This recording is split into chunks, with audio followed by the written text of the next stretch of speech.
الحمد لله رب العالمين والصلاة والسلام على سيد الأنبياء والمرسلين وعلى آله وصحبه أجمعين. أما بعد فإن أصدق الحديث كتاب الله وأحسن الهدي هدي محمد صلى الله عليه وسلم وخير الأمور أواسمها وشر الأمور محدثاتها وكل محدثة بدعة وكل بدعة ضلالة وكل ضلالة في النار. وبالسند المتصل بالله إلى الشيخ الإمام حافظ حجة أمير المؤمنين في الحديث أبي عبد الله محمد بن إسماعيل بن إبراهيم بن المغيرة بن برتسبة الجعفي اليماني البخاري رحمه الله تعالى. اللهم انفعنا بعلومه وعلومهم أجمعين آمين يا رب العالمين. أنه قال: بسم الله الرحمن الرحيم. باب الصلاة من الإيمان. وقول الله تعالى: وما كان الله ليضيع إيمانكم يعني صلاتكم عند البيت.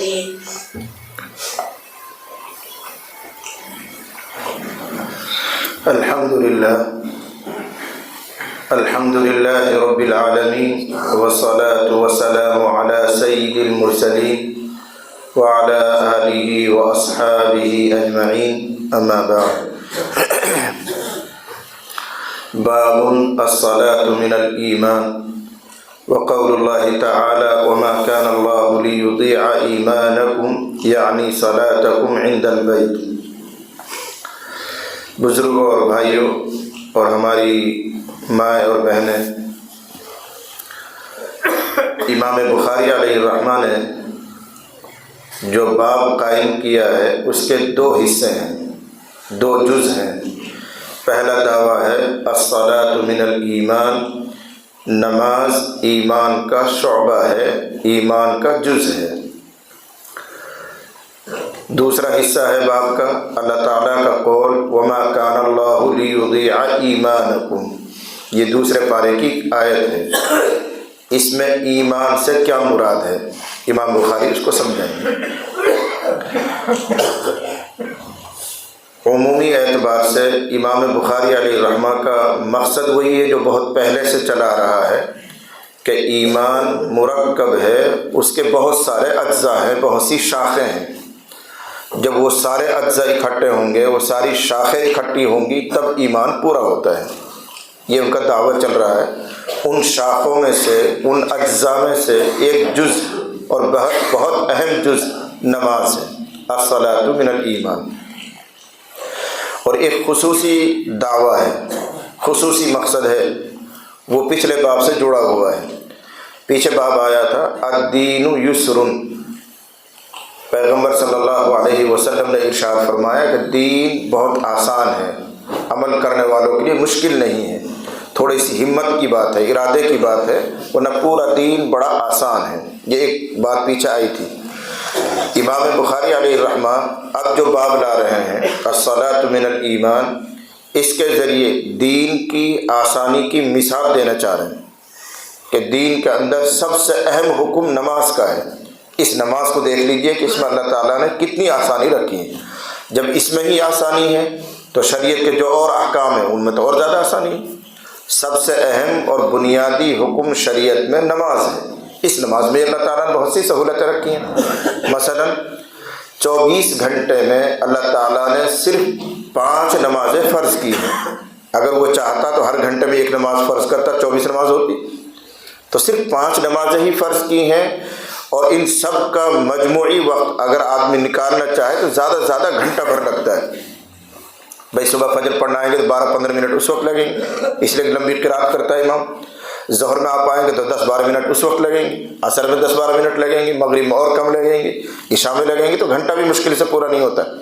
تو 24 گھنٹے میں صرف 1 گھنٹہ اللہ کے لیے عبادت کو فرض قرار دیا گیا ہے، باقی 23 گھنٹے تو آپ کے پاس ہے. ایک سہولت تو یہ رکھی گئی. پھر اس نماز میں اللہ تعالیٰ نے سفر اور حضر کا فرق کیا ہے. جب تم مقیم رہتے ہو، اپنے گھر پر رہتے ہو، تو تمہیں 4 رکعت پڑھنی پڑتی ہیں، ظہر میں، عصر میں اور عشاء میں. فجر میں تو 2 ہی ہے، مغرب میں 3 ہے. جو 4 رکعت والی نماز ہیں وہ جب اپنے گھر پر رہتے ہو تو 4 پڑھی جاتی ہیں، لیکن جب سفر میں چلے جاتے ہو تو یہ 4 2 بن جاتی ہیں. صرف 2 ہی پڑھنی ہے. اگر کوئی 4 پڑھنا چاہے تو اس کی بھی اجازت نہیں. تو دیکھو یہ سہولت کر دی اللہ تعالیٰ نے. پھر اگر وضو کے لیے پانی ہے تو بہت اچھی بات، نہیں ہے تو تیمم سے کام چلا لو. آپ بیمار ہیں، سفر میں کہیں پانی نہیں مل رہا ہے تو تیمم سے کام چلاؤ. یہ سہولتیں اللہ تعالیٰ نے دی ہیں. پھر نماز کے اندر قیام فرض ہے، رکوع فرض ہے، سجدہ فرض ہے. لیکن اگر آدمی اتنا مفلوج ہو گیا ہے، خدا نہ کہہ رہے کہ اس کو لقوہ پڑ گیا، کچھ اور ہو گیا، کھڑا نہیں رہ سکتا تو بیٹھ کے پڑھ لے، بیٹھ کے نہیں پڑھ سکتا تو لیٹے لیٹے پڑھ لے. یہ سب کیا ہے؟ آسانی. تو پیچھے جو ایک باب آیا تھا کہ اللہ تعالیٰ نے دین کو آسان بنایا ہے، اس آسانی کی مثال دینا چاہ رہے امام بخاری کہ نماز جیسی عبادت میں اللہ تعالیٰ نے کتنی آسانی رکھی ہے. ایسا لازم نہیں کر دیا کہ تمہیں بس اسی طرح پڑھنی ہے، اس میں سہولتیں رکھی ہیں. تیمم سے پڑھ سکتے ہو، وضو کر کے بھی پڑھ سکتے ہو، سفر میں آدھی پڑھنی پڑتی ہے، قیام نہیں کر سکتے تو بیٹھ کے پڑھ لیجئے، بیٹھ کے نہیں پڑھ سکتے تو لیٹ کے پڑھ لیجئے. یہ سب کیا ہے؟ سہولتیں دی گئی ہیں. اس لیے یہ مثال پیش کر رہے ہیں الصلاۃ من الایمان، نماز ایمان کا حصہ ہے اور اس میں اللہ تعالیٰ نے بے شمار سہولتیں رکھی ہیں. اس کے بعد اللہ تعالیٰ کا یہ قول ہے، دوسرے پارے میں آتا ہے وما کان اللہ لیضیع ایمانکم، اللہ تعالیٰ ایسا نہیں ہے کہ وہ تمہارے ایمان کو ضائع کر دے. امام بخاری فرما رہے ہیں کہ یہاں ایمان سے مراد ہے نماز. اللہ ایسا نہیں ہے کہ تمہاری نماز کو ضائع کر دے. ایمان بول کر نماز مراد ہے. یہ اطلاق الکل علی الجز کہلاتا ہے ہمارے علماء کی یہاں. ایمان تو ایک کل چیز ہے، بہت سارے اجزاء اس کے اندر ہیں، ان میں سے ایک جز نماز ہے. تو کل کا اطلاق جز پر کیا جا رہا ہے، پس معلوم ہوا کہ نماز ایمان کا ایک جز ہے. یہی امام بخاری کا دعویٰ تھا. اس میں نہ پڑھ کر آپ تو یہ سمجھنا ہے کہ اللہ تعالیٰ نے کس موقع پر یہ بات ارشاد فرمائی کہ اللہ تعالیٰ تمہارے ایمان یعنی تمہاری نماز کو ضائع نہیں کرے گا. کب بات فرمائی تھی؟ اس کو سمجھانے کے لیے ایک لمبی روایت آ رہی ہے، میں اس کا خلاصہ آپ کو سناؤں. حضرت نبی کریم صلی اللہ علیہ وسلم جب ہجرت فرما کر مدینہ پہنچے تو اللہ تعالیٰ کی طرف سے یہ حکم آیا کہ اب آپ کا قبلہ کعبہ کے بجائے بیت المقدس رہے گا، جو فلسطین میں بیت المقدس، بیت المقدس جس کو کہتے ہیں. اب آپ رخ بیت المقدس کی طرف کریں گے. مکے میں جب آپ رہتے تھے تو نماز اس طرح پڑھتے تھے کہ کعبہ شریف بھی آپ کے سامنے ہوتا تھا اور بیت المقدس بھی آپ کے سامنے ہوتا تھا. تو دونوں قبلوں کی رعایت ہو جاتی تھی. جیسے یہ میرے سامنے تپائی رکھی ہوئی ہے، یہ گویا خانہ کعبہ ہے، تو یہاں کھڑے ہو کر آپ نماز پڑھتے تھے. یہ خانہ کعبہ بھی آپ کے ساتھ سامنے ہے اور ادھر بیت المقدس ہے شمال میں، تو وہ بھی آپ کے سامنے ہوتا تھا. جب مدینے میں آ گئے تو یہ بات ممکن نہیں رہی کہ دونوں قبلہ آپ کے سامنے رہیں. کیوں ممکن نہیں رہی؟ مدینہ منورہ سے کعبہ شریف جو مکہ میں ہے وہ جنوب میں پڑتا ہے، اس طرف پڑتا ہے میرے دائیں ہاتھ کی طرف، اور بیت المقدس شمال میں ادھر پڑتا ہے. تو اب اگر نماز پڑھیں گے تو دونوں قبلوں میں سے کوئی ایک قبلے کی طرف منہ ہو سکتا ہے، یا تو ادھر کر لو یا ادھر کر لو. دونوں قبلے اکٹھے نہیں ہو سکتے. مکے میں رہتے ہوئے دونوں اکٹھے ہو جاتے تھے. مکے میں رہتے ہوئے یہاں نماز پڑھ رہے ہیں، یہ کعبہ شریف ہے، ادھر بیت المقدس ہے، ایک طرف ایک ہی نماز میں دونوں قبلے سامنے آ گئے. لیکن مدینہ میں یہ بات نہیں ہو سکتی. اس لیے مدینہ منورہ جب پہنچے تو اللہ تعالیٰ نے حکم دیا کہ آپ مدینے میں رہتے ہوئے بیت المقدس کی طرف منہ کر کے نماز پڑھیں، ادھر نہیں، کعبہ شریف کی طرف نہیں. کیوں؟ اس میں ایک حکمت تھی کہ مدینہ منورہ میں ایک بڑی تعداد یہود کی بھی رہتی تھی، اہل کتاب جن کو ہم کہتے ہیں، اور ان کا قبلہ ادھر ہی ہے، بیت المقدس. تو اللہ تعالیٰ یہ چاہتے تھے کہ آپ ادھر رک کر کے جب نماز پڑھیں گے تو جو یہ اہل کتاب ہیں، یہود ہیں، ان کو دوری نہیں ہوگی، بلکہ یہ سمجھیں گے یہ ہمارا نبی ہے اور ہماری چیزوں کو ہی اختیار کرتا ہے، ہمارا قبلہ بھی یہی ہے، اس کا قبلہ بھی یہی ہے. اس لیے وہ قریب آئیں گے. جب قریب آئیں گے تو اسلام کو سمجھنے کی ان کو توفیق ہوگی، موقع مل جائے گا. اور اگر محمد رسول اللہ کا قبلہ شروع میں ادھر کر دیتے اور ان کا قبلہ ادھر ہوتا ہے تو وہ کہتا ہم کیوں جائیں کے پاس، ان کا قبلہ الگ ہمارا قبلہ الگ. تو اللہ تعالیٰ نے ان کی دل جوئی کے لیے، ان کو قریب کرنے کے لیے قبلہ ادھر کر دیا. اور 16 یا 17 مہینے تک محمد صلی اللہ علیہ وسلم اور صحابہ نے ادھر ہی رخ کر کے نماز پڑھی. یہود کو یعنی اہل کتاب کو ہدایت تو کیا ہوتی، ان کے دماغ نے الٹا کام کیا اور غلط باتیں پھیلانی شروع کی. مثلا یوں کہنے لگے آہستہ آہستہ یہ نبی تو ہمارے دین میں ہی آ جائے گا، اس کا دین ختم ہو جائے گا اور آہستہ آہستہ یہ خود بھی یہودی بن جائے گا، تورات اختیار کر لے گا، دیکھو ابھی سے ہی ہمارے قبلے کی طرف منہ کرتا. الٹی باتیں کرنی شروع کر دی. اللہ تعالیٰ کو تو اتمام حجت کرنا تھا، دلیل پوری کرنی تھی. 16-17 مہینے جب نماز پوری ہو گئی، ادھر پڑھتے پڑھتے وقت گزر گیا. اور یہود کو ہدایت نہیں ہو رہی ہے بلکہ وہ الٹا اثر لے رہے ہیں، غلط پروپیگنڈا کر رہے ہیں، الزام لگا رہے ہیں، تو اللہ تعالیٰ نے اب حضور علیہ الصلوۃ والسلام کو حکم فرمایا کہ واپس آپ کعبہ شریف کی طرف منہ کر کے نماز پڑھیں. اب چھوڑ دیجیے اس کو، آپ اپنے اصلی کعبہ کی طرف، اب اصلی قبلے کی طرف منہ کر کے نماز پڑھیں. یہ حکم آ گیا. لیکن اتفاق سے جس وقت اللہ تعالیٰ کی طرف سے یہ حکم آیا اس وقت آپ مدینہ منورہ میں ایک دوسرے محلے کے اندر ایک صحابی کا انتقال ہو گیا تھا، اس کی نماز جنازہ پڑھانے کے لیے تشریف لے گئے تھے. مسجد بنو سلمہ کے نام سے مشہور ہے، وہاں آپ تشریف لے گئے اور وہیں ظہر کا وقت ہو گیا. تو آپ علیہ الصلوۃ والسلام مسجد نبوی کے بجائے مسجد بنو سلمہ میں نماز پڑھا رہے تھے ظہر کی، دوسرے محلے میں. 2 رکعت آپ پڑھا چکے تھے ظہر کی. تیسری رکعت میں جبرائیل آ گئے اور کہنے لگے اللہ کا حکم یہ ہے کہ آپ اپنا رخ کعبہ شریف کی طرف کر لیں، قبلے کی طرف کر لیں.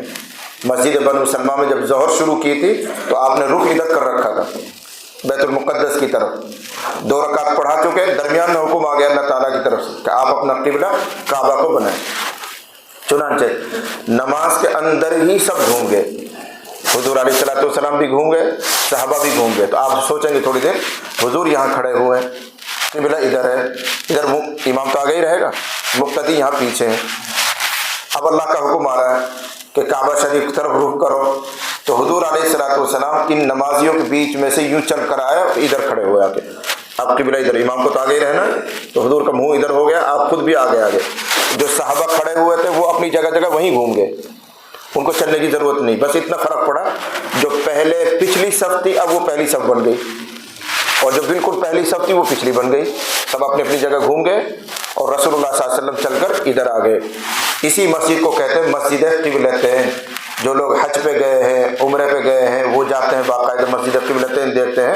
تو آج بھی وہاں 2 مصلی چھپے ہوئے ہیں، ایک ادھر کے محراب پہ چھپا ہوا ہے، ایک ادھر چھپا ہوا ہے، کہ پہلے نماز ادھر پڑھی جاتی تھی پھر ادھر.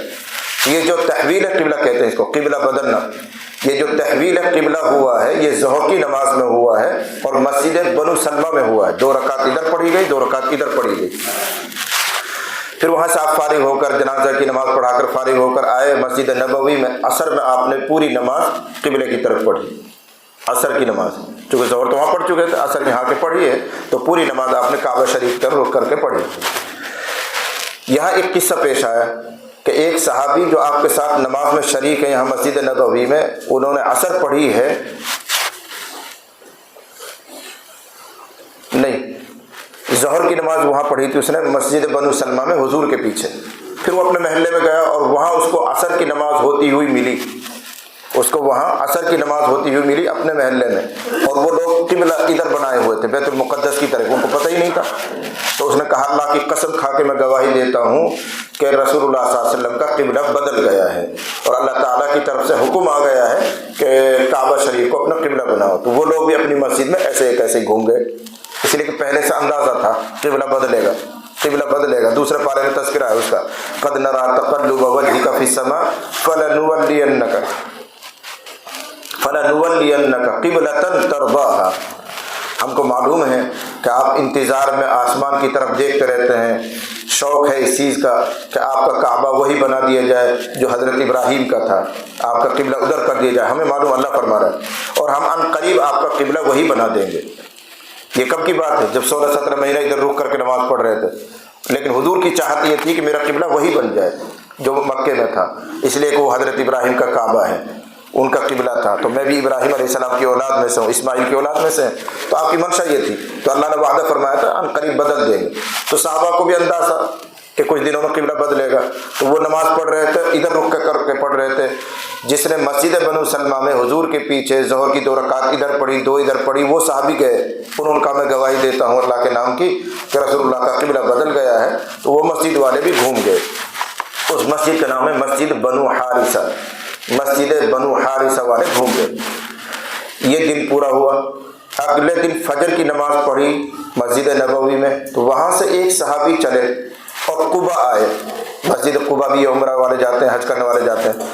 فجر کی نماز پڑھائی حضور نے مسجد نبوی میں. وہاں سے ایک صحابی چلے اور اپنے گاؤں قباء میں پہنچے. وہاں ان کو فجر ہوتی ہوئی ملی وہی بیت المقدس کی طرف. ان کو پتہ ہی نہیں تھا اب تک قبلہ بدل گیا. پھر اس نے شور مچایا، ارے کیا کر رہے ہو، قبلہ تو بدلا جا چکا ہے، میں گواہی دیتا ہوں اللہ کے نام کی کہ قبلہ ادھر ہو گیا۔ وہ بھی فجر کی نماز میں گھوم گئے۔ یہ تفصیل میں اس لیے سنا رہا ہوں، کسی حدیث میں یوں آئے گا قبلہ بدلا تھا ظہر میں، کسی میں آئے گا قبلہ بدلا عصر میں، کسی میں آئے گا قبلہ بدلا تھا فجر میں، ان سب کو میں نے جمع کیا ہے کہ اصل تحویل تو ظہر میں ہو گئی ہے۔ یہ جو گھوم رہے ہیں عصر کی نماز میں اصل قبلے کی طرف، وہ دوسرے محلے کا قصہ ہے، مسجد بنو حارثہ کا قصہ ہے۔ اور جس میں یوں آئے گا کہ فجر میں ادھر گھومے تھے، وہ مدینے کا قصہ نہیں، وہ قبا کا قصہ ہے، اگلے دن فجر کی نماز کا قصہ ہے کہ صحابہ کرام ابھی تک ادھر رک کر کے نماز پڑھ رہے تھے۔ اس زمانے میں کوئی موبائل تھوڑی تھا، میڈیا تھوڑی تھا، فوراً خبر پھیل جائے گی، ایسے ہوتے ہوتے ہی خبر پھیلا کرتی تھی۔ اس واقعے کو امام بخاری علیہ الرحمہ نقل کر رہے ہیں۔ اب صحابہ یوں کہتے ہیں کہ 16-17 مہینے کے بعد جب قبلہ بدلا اور واپس ہم اپنے اصلی قبلے کی طرف رک کر کے نماز پڑھنے لگے، تو ہمارے دماغ میں ایک سوال آیا کہ 16 مہینے تک ہم نے جو ادھر نماز پڑھی ہے ان نمازوں کا کیا بنے گا، ان نمازوں کا کیا بنے گا، وہ تو سب خراب ہو گئی، ضائع ہو گئی۔ ایسے ہی ہمارے کچھ ساتھی 16-17 مہینے تک جب ادھر رک کر کے نماز ہوتی تھی، اس درمیان میں مر بھی گئے، شہید بھی ہو گئے، تو گویا ان کا قبلہ تو وہ ہے، اصلی قبلہ نہیں تھا، تو ان کا کیا بنے گا؟ وہ جنت میں جائیں گے، دوزخ میں جائیں گے، ان کی نمازوں کا کیا بنے گا، ہماری نمازوں کا کیا بنے گا؟ یہ دماغ میں ایک وسوسہ صحابہ کا ہے۔ اس وقت یہ آیت اتر رہی، وَمَا كَانَ اللَّهُ لِيُضِيعَ إِيمَانَكُمْ، اللہ ایسا نہیں ہے کہ تمہاری ان نمازوں کو بیکار کر دے جو ادھر منہ کر کے پڑھی گئی تھی۔ وہ بھی اللہ کا حکم تھا، ادھر بھی اللہ کا حکم ہے۔ جب 17 مہینے تک ادھر رک کر کے نماز پڑھ رہے تھے تو اللہ کا حکم پورا کر رہے تھے، اللہ ان کو بھی قبول کرے گا۔ اور جب ادھر رک کر کے نماز پڑھ رہے ہو تو یہ بھی اللہ کے حکم کے تحت ہے، اللہ اس کو بھی قبول کرے گا۔ وَلِلَّهِ الْمَشْرِقُ وَالْمَغْرِبُ فَأَيْنَمَا تُوَلُّوا فَثَمَّ وَجْهُ اللَّهِ۔ پھر اسی پہلے پارے میں اخیر میں جا کر آیا مشرق بھی اللہ کا ہے، مغرب بھی اللہ کا ہے، شمال بھی اللہ کا ہے، جنوب بھی اللہ کا ہے، سب اللہ کے ہی ہیں۔ تمہارا قبلہ تو ادھر ہے جدھر اللہ کہہ دے۔ قبلہ کوئی اصل چیز نہیں ہوتی، اصل تو اللہ کا حکم ہے۔ اگر اللہ کہتا ہے ادھر رک کر کے نماز پڑھو، ادھر رک کر کے نماز پڑھنا ہو جاتا ہے، اور اگر کہے کہ ادھر سے بدل جاؤ ادھر آ جاؤ تو ادھر ہمارا قبلہ بن جاتا ہے۔ تو اصل قبلہ تو ہمارا اللہ کا حکم ہے، اللہ جو کہہ دے۔ اس قبلے میں کچھ نہیں رکھا ہوا، اصل تو اللہ کے حکم کے ماننے میں رکھا ہوا ہے۔ اس موقع پر یہ آیت اتری تھی، وَمَا كَانَ اللَّهُ لِيُضِيعَ إِيمَانَكُمْ، یہاں پر ایمان بول کر صلاۃ نماز کو مراد لیا گیا ہے۔ پس معلوم ہوا کہ ایمان ایک کامل چیز ہے، کل چیز ہے، اور نماز اس کا ایک جز ہے۔ یہی امام بخاری سمجھانا چاہ رہے ہیں کہ ایمان، یہ نماز ایمان کا حصہ ہے۔ ہمارے اور آپ کے لیے سمجھنے کے لیے صرف 2 لفظ حاصل یہ ہے، نماز ایمان کامل کا حصہ ہے، یعنی نماز وہی پڑھ سکتا ہے جس میں کامل ایمان ہے۔ جو نماز نہیں پڑھتا ہے اس کا مطلب یہ کہ اس کا ایمان ناقص ہے۔ اگر اس کا ایمان مضبوط ہوتا تو وہ اس کو مجبور کر دیتا نماز پڑھنے پر۔ اب نماز نہیں پڑھ پا رہا، کہنے کو وہ مومن ہے لیکن ایمان اس کا بس پھسپھسا سا ہی ہے۔ مضبوط ایمان آدمی کو ضرور مجبور کرے گا نماز پڑھنے پر۔ ایمان کا مطلب یقین، جس کو اللہ پر، آخرت پر، جنت پر، دوزخ پر یقین ہے تو مجبوراً نماز پڑھے گا، آئے گا وہ۔ جس کے اس یقین میں کمزوری ہے وہی سست رہتا ہے، وہی جماعت چھوڑ دیتا ہے، وہ نماز میں نہیں آتا، وہ غافل رہتا ہے۔ جس کا ایمان کامل ہے وہ اس کو نماز میں لے کر آئے گا۔ یہ منشا ہے امام بخاری علیہ الرحمہ کا سمجھانے کا۔ مزید تفصیل ہم انشاءاللہ حدیث کے ترجمے میں سمجھائیں گے آپ کو۔ میں حدیث کا ترجمہ کر رہا ہوں۔ حضرت برا ابن عازب رضی اللہ عنہ سے روایت، ایک صحابی ہیں، وہ کہتے ہیں ان النبی صلی اللہ علیہ وسلم کان اول ما قدم المدینہ نزل علی اجدادہ او قال اخوالہ۔ حضرت برا رضی اللہ عنہ کہتے ہیں کہ نبی علیہ الصلوۃ والسلام جب مدینہ آئے تو سب سے پہلے اپنے ننیال میں اترے۔ اجداد ننیال، ناناؤں کے یہاں۔ راوی کو شک ہے یا یوں کہا تھا اخوالہ، اپنے ماماؤں کے یہاں۔ ہماری بیوات میں کہتے ہیں نانا ماما۔ تو حضور علیہ الصلوۃ والسلام جب مدینہ پہنچے تو مدینے میں آپ نے قیام کہاں کیا تھا، کہاں ٹھہرے تھے؟ تو حضرت برا کہہ رہے ہیں سب سے پہلے آپ اپنے نانا ماما کے یہاں ٹھہرے تھے، جو آپ کے نانا تھے، ماما تھے، ان کے یہاں ٹھہرے۔ یہاں رک کر ایک بات سمجھنی ہے، خود نبی علیہ الصلوۃ والسلام کے نانا ماما مدینے میں نہیں ہیں، پھر یہ کیا کہا جا رہا ہے؟ اس لیے کہ آپ صلی اللہ علیہ وسلم کی جو والدہ ہیں حضرت آمنہ، وہ مکے کی ہی ہیں، تو نانا ماما تو وہاں رہتے ہیں جہاں کی ماں ہوتی ہے۔ اتنی موٹی بات تو آپ سمجھتے ہیں۔ تو حضور علیہ الصلوۃ والسلام کی ماں تو مکے کی ہی ہے، تو آپ کے نانا ماما تو مکے میں ہیں، پھر مدینے میں نانا ماما کہاں سے آ گئے؟ اور کیوں کہہ رہے ہیں یہ صحابی کہ حضور علیہ الصلوۃ والسلام جب مدینہ گئے تو اپنے نانا ماما کے یہاں ٹھہرے تھے؟ یہ بات کہاں سے صحیح ہو سکتی؟ جواب یہ ہے مدینہ منورہ میں نبی صلی اللہ علیہ وسلم کے نانا ماما نہیں ہیں، لیکن آپ کے جد اعلیٰ، آپ کے دادا کے جو والد ہیں، دادا کہہ لیجیے، پردادا کہہ لیجیے، پردادا کے نانا ماما مدینہ میں ہیں، اس لیے کہا جا رہا ان کے یہاں ٹھہرے تھے حضور۔ تو آپ کے خود کے تو نانا ماما نہیں ہیں، آپ کے پردادا کے نانا ماما مدینہ میں ہیں۔ اس کی تفصیل یہ ہے، حضور علیہ الصلوۃ والسلام کا جب سلسلہ نسب چلتا ہے، باپ کا نام، دادا کا نام، پردادا کا نام، فلاں کا نام، تو اس میں ایک نام آتا ہے عبد مناف۔ اس عبد مناف کے 4 بیٹے ہیں، مطلب، ہاشم، یہ دونوں ایک ماں سے ہیں، مطلب اور ہاشم دونوں ایک ماں سے ہیں، اور دوسرے 2 بیٹے ہیں دوسری بیوی سے، عبد مناف نہیں، نوفل اور عبد شمس، یہ 2 الگ ہیں۔ یہ جو 2 بھائی ہیں مطلب اور ہاشم، مطلب اور ہاشم، یہ جو ہاشم ہے اس کی شادی ہوئی تھی مدینہ منورہ میں۔ یہ تاجر آدمی تھا، کاروبار کے لیے جایا کرتا تھا، تو ایک مرتبہ یہ مدینہ میں ٹھہرا، جس گھر میں ٹھہرا تھا وہیں اسی لڑکی کو اس نے پیغام نکاح دیا اور نکاح ہو گیا۔ اور شرط یہ لگائی لڑکی والوں نے کہ لڑکی ہمیشہ یہیں رہے گی مدینہ میں، اپنے گھر نہیں لے جاؤ گی۔ انہوں نے یہ شرط منظور کر لی، اس کے پاس وہ رہے سہے کچھ دن، پھر اپنے کاروبار کے لیے آگے چلے گئے ملک شام، واپس مکہ آ گئے، اور مکے میں آ کر ان کا انتقال ہو گیا۔ لیکن ہاشم جو تھے ان کی شادی مدینے میں ہوئی، جس لڑکی سے ہوئی اس کو بچہ رہ گیا، حمل ٹھہر گیا، اور بچہ بھی پیدا ہو گیا، لڑکا بھی پیدا ہو گیا۔ اس کے بعد انتقال ہوا تھا ہاشم کا۔ جب ہاشم کا انتقال ہو رہا تھا، مطلب کا بھائی دوسرا، ہاشم یہ ذہن میں رکھنا، تو وہ اپنے بھائی سے کہہ رہا مطلب سے، میرا ایک بیٹا مدینے میں ہے، جب تمہیں کبھی موقع مل جائے تو وہ بیٹا میرا لے آنا، میں تو جا رہا ہوں، میرا آخری وقت ہے، تمہیں کبھی موقع مل جائے تو میرے بیٹے کو لے آنا۔ چنانچہ مطلب مدینہ گئے، وہ جو بیٹا تھا ہاشم اس کا نام رکھا گیا تھا شیبہ۔ شیبہ کا معنی آتا ہے سفید بال۔ ان کے سر میں قدرتی طور پر کچھ سفید بال تھے، قدرتی طور پر پیدائشی، اس لیے نام پڑ گیا تھا شیبہ۔ تو شیبہ ہاشم کا بیٹا ہے، اس کو لینے کے لیے مطلب مدینہ گئے، اور ان سے کہے سن کر، بھائی میرا بھائی تھا ہاشم، اس کی یہ بیوی ہے، یہ اس کا بیٹا ہے، میرے بھتیجے کو میرے حوالے کرو۔ تو شیبہ کو لے کر یہ آئے۔ جب یہ مطلب اس شیبہ کو لے کر آئے اور مکے میں داخل ہوئے، تو اس طرح داخل ہوئے کہ مطلب اونٹ پر پہلے بیٹھا ہوا تھا آگے، اور یہ شیبہ جو بیٹا ہے وہ مطلب کے پیچھے اونٹ پر بیٹھا ہوا ہے۔ جب مکے میں داخل ہوئے تو مکے کے لوگوں نے سمجھا یہ پچھلا والا جو بچہ ہے یہ مطلب کا غلام ہے، غلام ملا کرتے تھے اس زمانے، اس لیے شور مچا عبد المطلب، عبد المطلب، مطلب کا غلام، مطلب کا غلام۔ یہ عبد المطلب آپ نے بہت نام سنا ہوگا، یوں عبد المطلب بنا، اصل نام اس کا شیبہ ہے۔ یہ عبد المطلب حضور کے دادا ہیں، یہ عبد المطلب حضور کے دادا ہیں، یعنی عبداللہ کے والد عبد المطلب، عبداللہ تو حضور کے والد ہیں، اور عبداللہ کے والد عبد المطلب ہیں۔ یہ عبد المطلب شیبہ ہے، شیبہ کے نانا ماما مدینے میں ہیں، اس لیے کہا جا رہا ہے کہ نبی علیہ الصلوۃ والسلام کے نانا ماما، حقیقت میں حضور کے نانا ماما نہیں، آپ کے دادا کے نانا ماما مدینے میں تھے۔ تو حضرت برا کہتے ہیں کہ نبی علیہ الصلوۃ والسلام جب مدینہ آئے تو سب سے پہلے کان اولا نزل علی اجدادی، یوں ہے عبارت اصل، تو سب سے پہلے آپ ٹھہرے تھے اپنے نانا ماماؤں کے یہاں۔ نانا ماما کن میں سے تھے؟ من الانصار، انصار میں سے۔ وَأَنَّهُ صَلَّى قِبَلَ بَيْتِ الْمُقَدَّسِ 16 شَهْرًا أَوْ 17 شَهْرًا، اور حضور علیہ الصلوۃ والسلام نے بیت المقدس کی طرف رخ کر کے نماز پڑھی ہے 16 یا 17 مہینے۔ یہ 16 اور 17 کا فرق کیوں ہے؟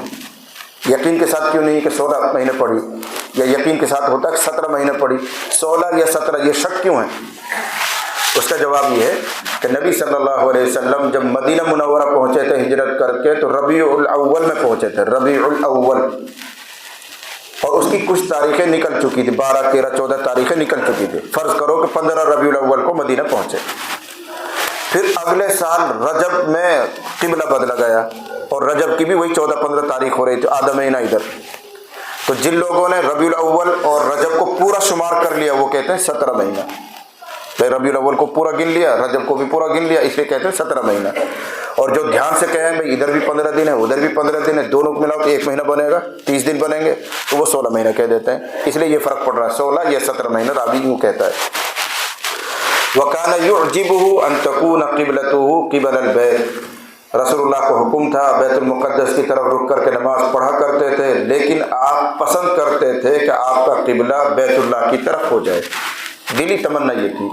اور دلی تمنا یہ کیوں تھی اس کا میں نے اشارہ کیا ابھی جب میں نے آپ کو خلاصہ سنایا تھا، اس لیے کہ حضور علیہ الصلوۃ والسلام حضرت ابراہیم کی مذہب اور دین پر تھے، اور قرآن نے حکم بھی دیا ان اتبع ملت ابراہیم حنیفا، قرآن کا یہ حکم بھی ہے۔ تو آپ کی منشا یہ تھی کہ جو ہمارے دادا کا قبلہ ہے حضرت ابراہیم علیہ السلام کا، وہی میرا قبلہ رہنا چاہیے۔ بیت المقدس تو اہل کتاب کا قبلہ رہا ہے، بنی اسرائیل کا قبلہ رہا ہے، ہمارا تو نہیں رہا کبھی ابراہیم علیہ السلام کا، اس لیے دلی تمنا یہ رہتی تھی کہ میرا قبلہ خانہ کعبہ بن جائے۔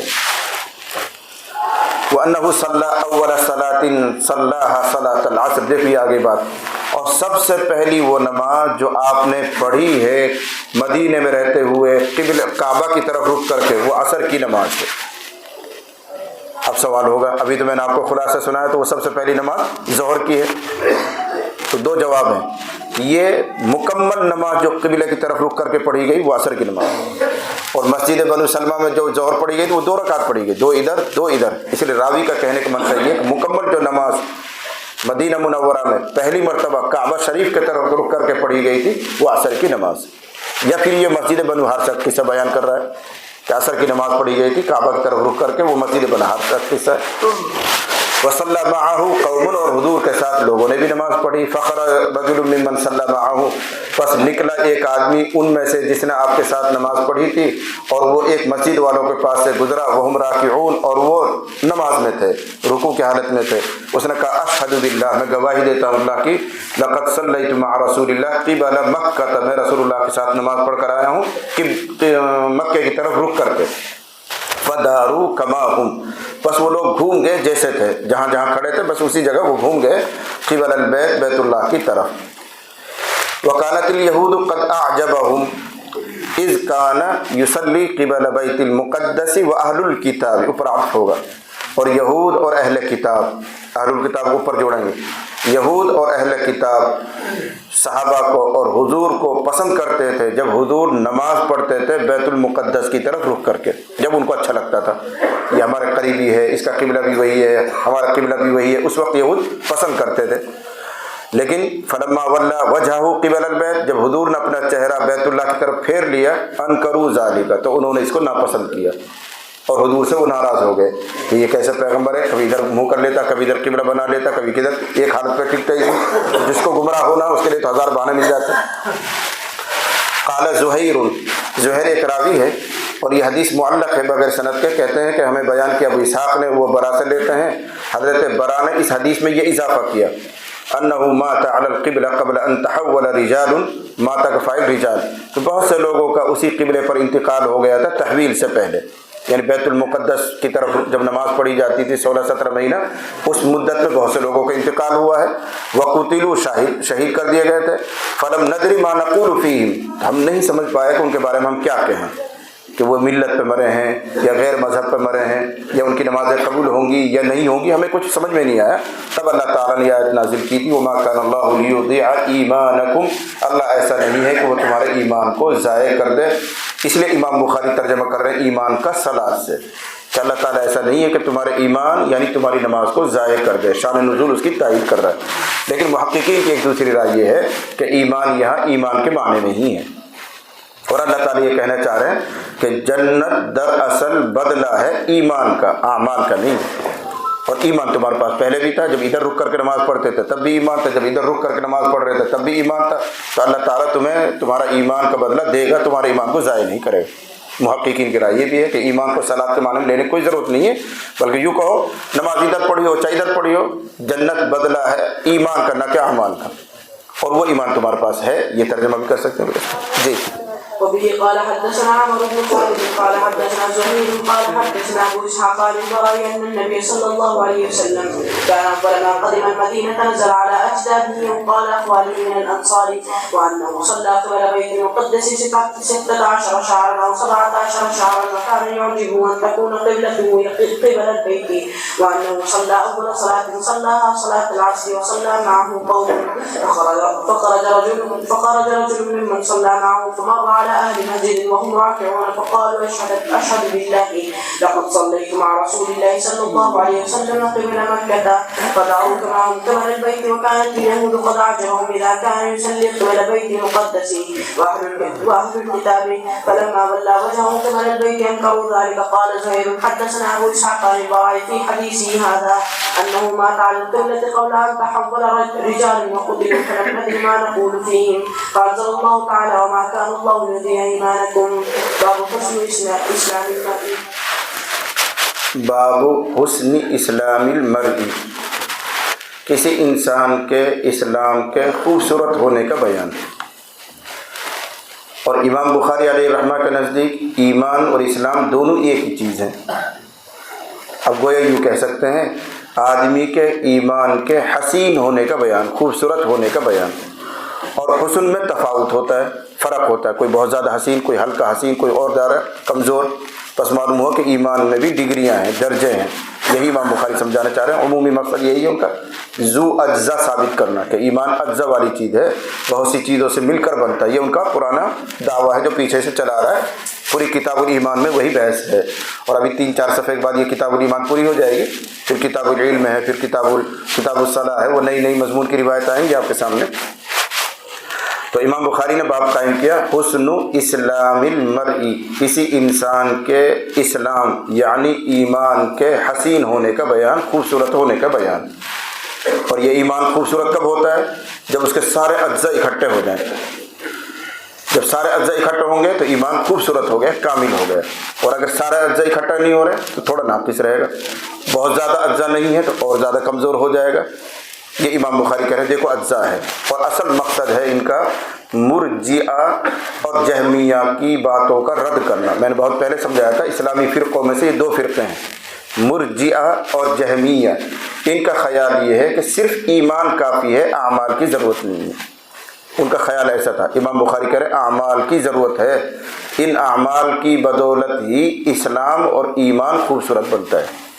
اگر کسی کے پاس صرف یقین ہے کہ اللہ موجود ہے، رسول سچے ہیں، قرآن بالکل صحیح ہے، مرنے کے بعد دوبارہ زندہ ہونا، یہ یقین تو ہے، لیکن نماز روزہ کچھ نہیں پڑھتا ہے، تو صرف ایمان ہے اور وہ بھی کمزور سا ہے. اس ایمان کو اگر اچھا بنانا ہے، کامل بنانا ہے تو اس کے ساتھ اعمال کی پابندی ضروری ہے. یہ ہم اہل سنت والجماعت کا خیال ہے.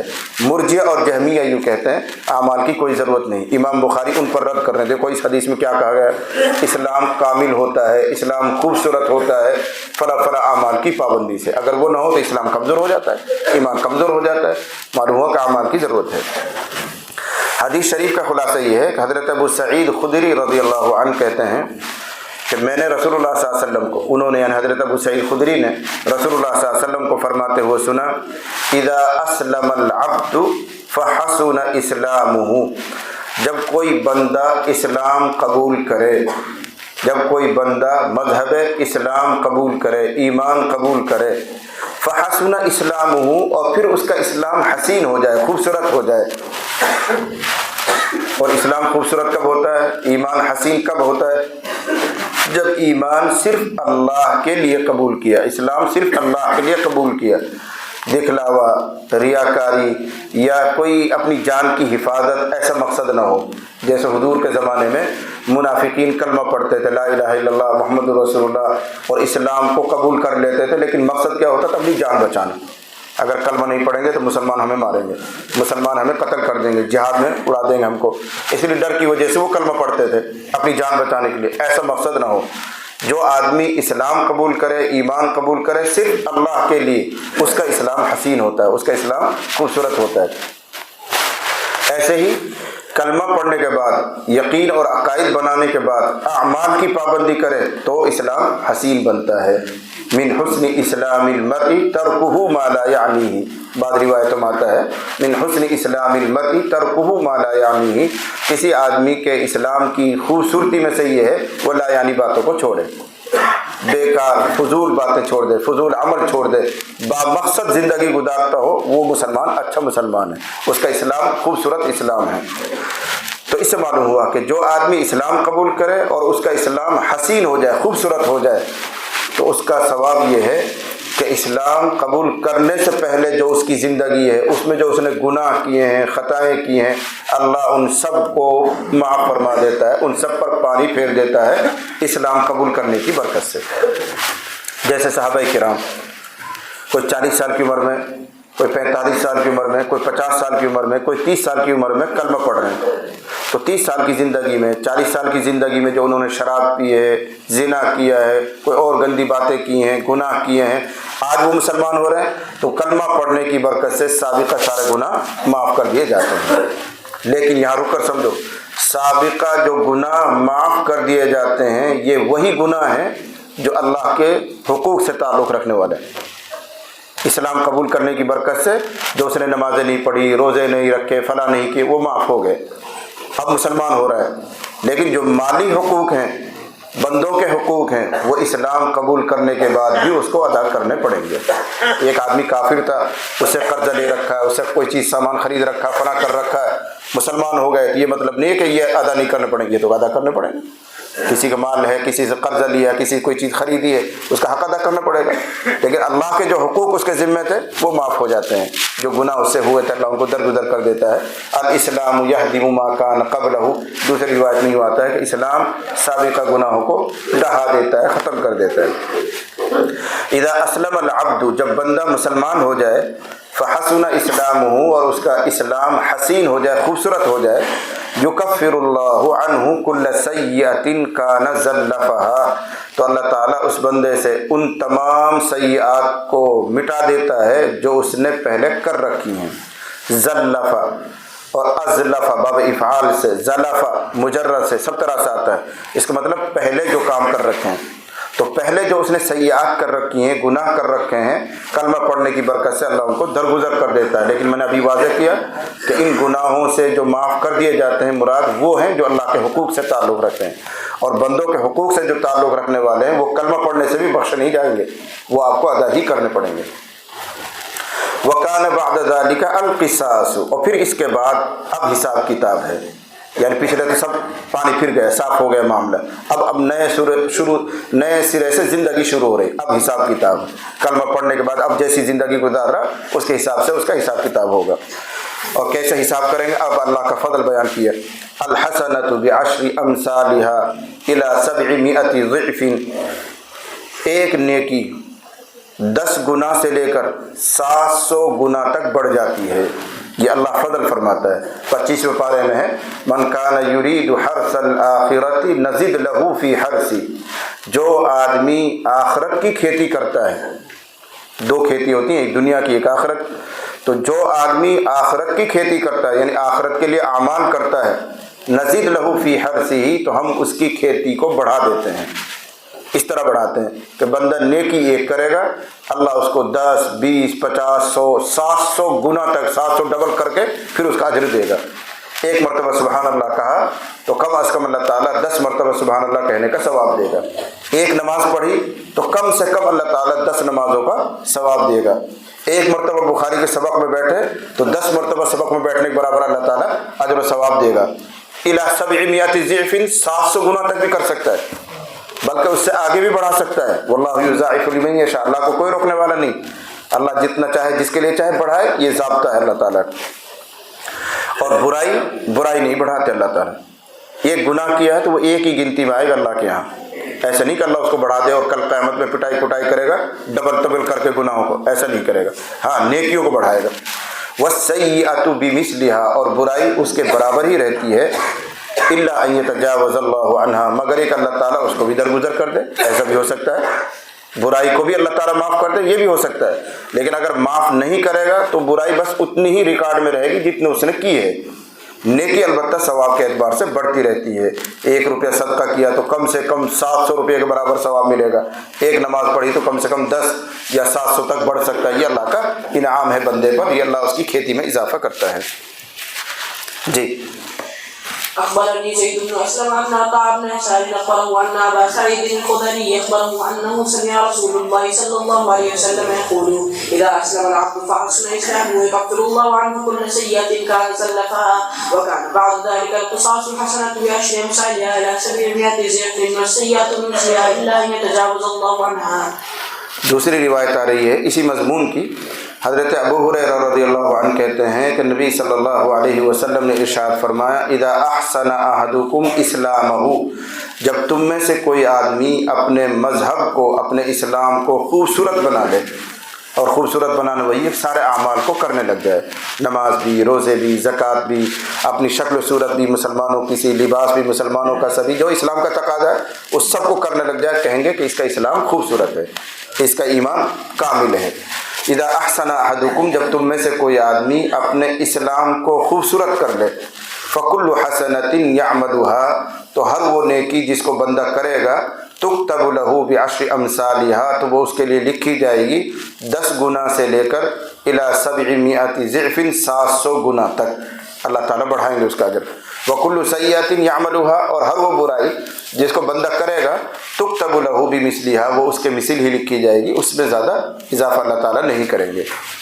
بس روایت راوی بدلا ہوا ہے، ادھر راوی الگ ہے ادھر راوی الگ ہے، وہاں ابو سعید خدری تھے اور یہاں پر حضرت ابو ہریرہ ہیں، تھوڑا سا الفاظ میں فرق ہے، اس لیے نقل کر دیا، مضمون ایک ہی حدیث کا۔ جی وبه قال حدثنا اسحاق بن منصور قال حدثنا عبد الرزاق قال اخبرنا معمر عن همام عن ابي هريره قال قال رسول الله صلى الله عليه وسلم اذا احسن احدكم اسلامه فكل حسنه يعملها تكتب له بعشر امثالها الى 700 ضعف وكل سيئه يعملها تكتب له بمثلها باب احب الدين الى الله عز وجل ادناه۔ پیچھے امام بخاری باب لے کر آئے حسن اسلام المرء، کسی آدمی کے اسلام کا حسین ہونا، خوبصورت ہونا۔ اب آگے بتا رہے ہیں کہ اسلام میں خوبصورتی کس چیز سے پیدا ہوتی ہے۔ یہ تو معلوم ہو گیا کہ خوبصورتی آتی ہے اعمال کی پابندی سے، اللہ کے جتنے حکم ہیں چھوٹے بڑے، یعنی فرائض، واجبات، مستحبات، سنتیں، نوافل، ان سب کو بندہ پورا کرتا ہے تو کہیں گے کہ اس کا اسلام بڑا حسین ہے۔ تو یہ حسن کس چیز سے پیدا ہوتا ہے، اس کو امام بخاری اگلے باب میں بیان کر رہے ہیں۔ کہنا چاہ رہے ہیں کہ اسلام میں حسن پیدا ہوتا ہے کسی عمل کو پابندی کے ساتھ کرنے سے، کسی عمل کو پابندی کے ساتھ کرنے سے حسن پیدا ہوتا ہے۔ ایسے نہیں کہ کوئی فضیلت والی حدیث سنی، کوئی بات ایسی سنی کہ طبیعت میں شوق پیدا ہوا، کچھ دنوں کے لیے بڑی بھرمار کر دی اعمال کی اور پھر ٹھنڈا پڑ گئے، ان سے کچھ نہیں ہوتا۔ چاہے تھوڑا ہی عمل کرے لیکن پابندی کے ساتھ کرتا رہے، اس سے اللہ تعالیٰ اس کے اسلام میں حسن پیدا کرتا ہے، اس کا ایک بڑا اجر و ثواب اس کو ملتا ہے۔ یہاں 2 نقطے سمجھنے، پہلا تو یہ جو بات کہی جا رہی ہے کہ اللہ تعالیٰ اسی عمل میں وزن پیدا کرتا ہے جو بہت پابندی سے کیا جائے، اس سے مراد نوافل ہیں، نفل عمل ہیں۔ فرض اور واجبات جو ہیں ان میں کمی زیادتی کا کوئی اختیار بندے کو نہیں ہے۔ جیسے فجر میں 2 رکعت ہیں تو 2 ہی پڑھنی ہیں، ظہر میں 4 رکعت ہیں تو 4 ہی پڑھنی ہے، اس کو آپ کم نہیں کر سکتے۔ عصر میں 4 رکعت ہیں تو 4 ہی پڑھنی ہے، اس کو آپ کم تھوڑی کریں گے۔ تو فرائض اور واجبات کی جو مقدار اللہ تعالیٰ کی طرف سے متعین ہے وہ تو آپ کو اتنی ہی کرنی ہے، اس میں کم یا زیادہ کرنے کا آپ کو اختیار نہیں ہے۔ دوسرے اعمال ہیں نوافل کے قسم سے، جس میں بندے کو اختیار ہوتا ہے، کرے بہت اچھی بات، نہیں کرتا ہے تو کوئی بات نہیں، لیکن اگر کرتا ہے تو اس میں اختیار، کتنا کرے گا، تھوڑا کرے یا زیادہ کرے۔ تو رسول اللہ صلی اللہ علیہ وسلم جو چیز تعلیم دے رہے ہیں ہمیں وہ یہ ہے کہ نوافل کے قبیل سے جو بھی عمل تمہیں کرنا ہو پابندی سے کرو، چاہے تھوڑا ہی۔ سمجھ گئے نا فرق کو؟ جو نفلی کام کرنا ہو پابندی سے کرو، چاہے تھوڑا ہی ہو۔ مثلا ایک آدمی وہ ہے جس کو جوش آ گیا، روزانہ 10 پارہ پڑھتا ہے اور 2-3 مہینے پڑھنے کے بعد سست پڑ گیا، اب نہیں پڑھتا کچھ بھی۔ ایک بندہ وہ ہے جو روزانہ 1 ہی پارہ پڑھتا ہے لیکن سال سے پڑھ رہا ہے، یہ زیادہ بہتر ہے ان 10 پاروں کے مقابلے میں جو کچھ دن پڑھے گئے پھر چھوڑ دیے۔ ایسے ہی ایک بندہ وہ ہے جو تہجد پڑھتا ہے، 4 رکعت ہی پڑھتا ہے لیکن بڑی پابندی سے پڑھتا ہے، ان 4 رکعت کا بہت زیادہ وزن ہے بمقابلے ان تہجد کی جو 12 رکعت کسی آدمی نے پڑھی ہے لیکن 1 چلے تک پڑھی پھر چھوڑ دی۔ چلے میں جاتے ہیں نا ہم لوگ تو چلے میں بھی گرم رہتا ہے، جب چلے سے واپس آ جاتے ہیں تو 1 چلہ گرم رہتا ہے پھر ٹھنڈا ہو جاتے ہیں۔ تو یہ جو چلہ بھر تم نے جو تہجد پڑھی 12 رکعت، اس کا اتنا وزن نہیں ہے جتنا 4 رکعت کا وزن ہے جو پابندی سے پڑھی جائے، ہمیشہ پڑھی جائے۔ تو حدیث کا حاصل یہ ہے کہ نفل قبیل سے جو اعمال ہیں اس میں سے اتنے ہی کرنے چاہیے جن کو آپ پابندی سے کر سکیں، اتنا زیادہ نہیں کہ جس کو نبھا نہ سکے آدمی اور پھر کچھ دنوں کے بعد سست پڑھ کر تھک ہار کر چھوڑ دے اس عمل کو۔ پھر امام غزالی علیہ رحمان اس کی مثال دی ہے کہ اگر کوئی ٹنوں کے حساب سے، کونٹلوں کے حساب سے بالٹیاں بھر کر کسی چیز کو بھر کر چٹان کو پر پانی ڈال دے تو اس سے کچھ ہونے جانے والا نہیں ہے۔